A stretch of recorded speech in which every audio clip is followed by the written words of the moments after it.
ಹೆಚ್ಚಿಸಲ್ಪಡೋರು ತಗ್ಗಿಸಲ್ಪಡ್ತಾರೆ. ಅದಕ್ಕೆ ನಾವೇನು ಮಾಡಬೇಕು? ಇವತ್ತು ಯಾರು ಮೇಲೆ ಮೇಲೆ ಮೇಲೆ ಮೇಲೆ ಮೇಲೆ ನಾನು ನಾನು ನಾನು ನಾನು ಅಂತ ಹೋಗ್ತಾರ, ತಕ್ಷಣ ದಿಢೀರ್ ಅಂತ ಅವ್ರು ಕೆಳಗಡೆ ಬೀಳ್ತಾರೆ. ನಾವು ಕೆಳಗೆ ಏನು ಎಲ್ಲ ಗೊತ್ತಿದ್ದು, ಎಷ್ಟೇ ಅನುಭವ ಇದ್ರೂ ಏನು ಗೊತ್ತಿಲ್ಲ ಅಂತೇಳಿ ನಮ್ಮನ್ನು ನಾವು ಕೆಳಮಟ್ಟಕ್ಕೆ ಹೋಗೋದಕ್ಕೆ ನಾವು ಪ್ರಯತ್ನ ಪಡ್ತಿರೋ, ದೇವ್ರೇನು ಮಾಡ್ತಾರೆ? ಮೇಲೆ ಮೇಲೆ ಮೇಲೆ ಮೇಲೆ ತೆಗೆದುಕೊಂಡು ಹೋಗ್ತಾರೆ. ದೈವ ಸೇವಕರು ಹೇಳಿದ್ರು, ದೇವ್ರು ಹೇಳ್ತಾರೆ, ಹದ್ದಿನ ರೀತಿಯಲ್ಲಿ ನಾನು ನಿಮ್ಮನ್ನು ಮೇಲಕ್ಕೆ ತೆಗೆದುಕೊಂಡು ಹೋಗ್ತೀನಿ. ಹದ್ದು ಯಾವ ರೀತಿ?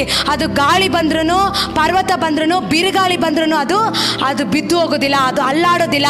ಅಂದರೆ ಯಾವಾಗ ನಾವು ತಗ್ಗಿಸ್ಕೊಳ್ತಿರೋ ಆವಾಗ ದೇವ್ರು ಏನು ಮಾಡ್ತಾರೆ? ನಮ್ಮನ್ನು ಉನ್ನತಿಗೆ ತೆಗೆದುಕೊಂಡು ಹೋದಾಗ ಏನೇ ಪ್ರತಿಕೂಲ ಬಂದ್ರೂ, ಏನೇ ಹೋರಾಟ ಬಂದ್ರೂ, ಏನೇ ತುಫಾನ್ ಬಂದ್ರೂ, ಎಂಥ ಬಿರುಗಾಳಿ ಬಂದ್ರೂ ಹದ್ದು ಯಾವ ರೀತಿ ಬೀಳದಂತೆ ಆಕಾಶಕ್ಕಿಂತ ಎತ್ತರವಾದ ಬೆಟ್ಟಕ್ಕೆ ಹಾರುತ್ತೋ ಆ ರೀತಿ ದೇವರು ನಮ್ಮನ್ನು ಎಲ್ಲ ಸ್ಥಳಗಳಲ್ಲಿ, ಎಲ್ಲ ಜಾಗದಲ್ಲಿ ದೇವರು ನಮ್ಮನ್ನು ಏನು ಮಾಡ್ತಾರೆ?